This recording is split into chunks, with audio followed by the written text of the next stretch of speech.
Putain, j'en ai marre d'avoir toujours raison.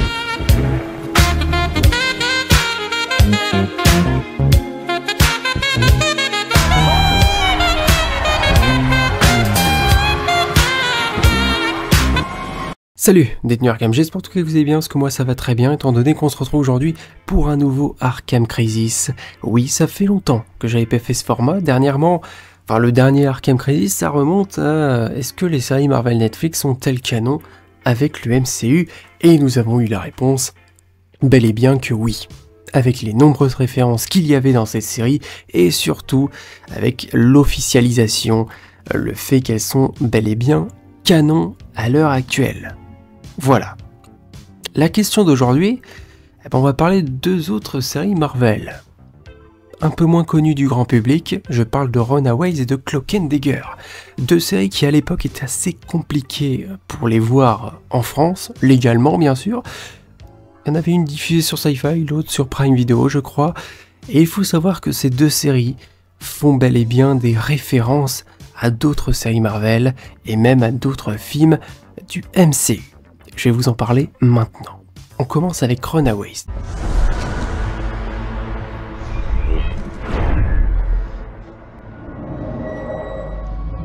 Des références plus subtiles que Cloak and Dagger, c'est pour ça que j'ai envie de recommencer avec Runaways, il y en a beaucoup moins.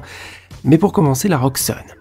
La Roxxon Corporation, entreprise présente déjà dans la série Daredevil et aussi dans le MCU, nous la voyons pour ne citer que dans Iron Man, le tout premier film Iron Man. Alors oui, vous me direz, la Roxxon c'est présent dans les comics, donc j'ai envie de te dire si c'est une série Marvel, pourquoi pas voir la Roxxon?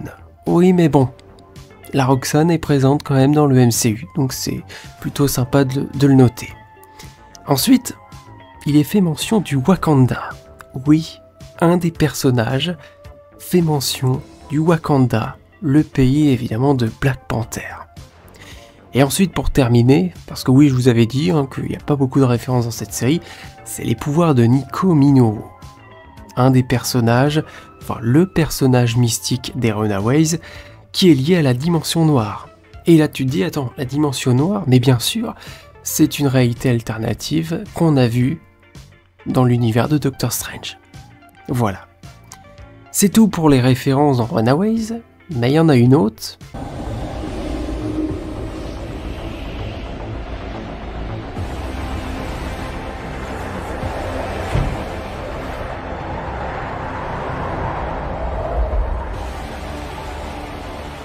Who are you? What the hell have you done? Cloak and Dagger sont présents dans la saison 3 de Runaways. Et donc, on fait le lien tout de suite.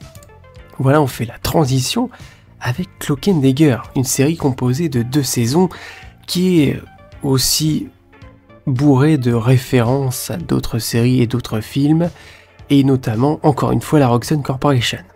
Et oui, la dimension Dark Force, oui, qui alimente les pouvoirs de Tyrone, on en a entendu parler.